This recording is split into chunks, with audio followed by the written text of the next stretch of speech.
তোকে না আজকাল আমার যেন কেমন অচেনা লাগে রে। তোর কি আর কারোর পরে মন পড়েছে? তুই কি আর তুমি তুই কি আমাকে মোটেও পছন্দ করিস নে? তা তুই বল না, তুই তো আমার সঙ্গে দেখা করার জন্য কত আকুলি বিকুলি করতিস, তোকে এখানে নিয়ে আসার জন্য কত জোর করতিস, ঝগড়া করতিস, রাগ করতিস আমার উপর। সেই যখন এখানে এলি তখন আমাকে আর চোখে দেখতেও চাস নে। আজুরে এমন কেন হলো রে? তোর মন থেকে আমার জন্য ভালোবাসা উবে গেল কি করে? বল না।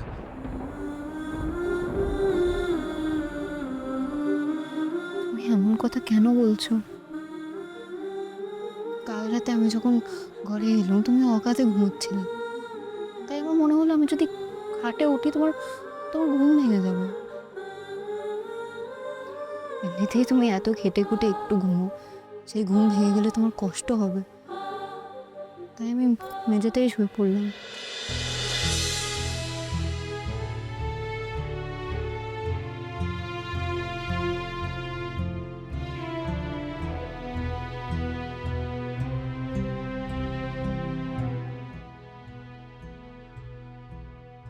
তুমি রাতে ডেকেছিলেন বুঝি নিকো?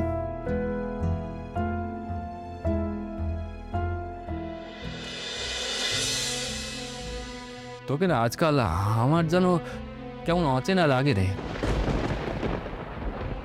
আরে তুই কি আমার থেকে অনেক দূরের হয়ে যাচ্ছিস নাকি রে? আমাকে বল না, তোর কি আর কারোর পরে মন পড়েছে? তুই কি আর তুমি তুমি কি সব বলছো? তুমি তুমি বারবার একই কথা কেন বলো?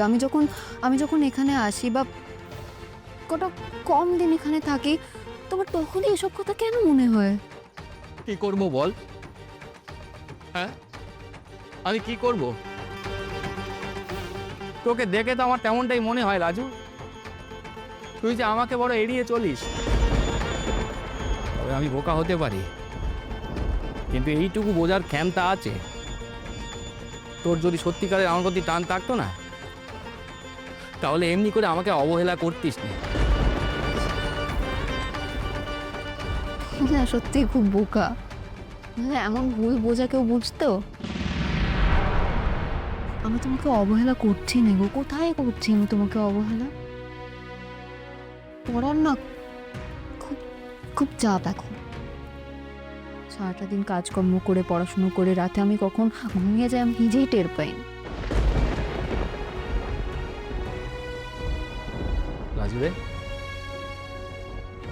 তুই কি সত্যি বলছিস আমাকে যে আমার বোঝাটা ভুল বোঝা? আমি সত্যি বলছি, তোমাকে অবহেলা করার সাধ্য আমার কই?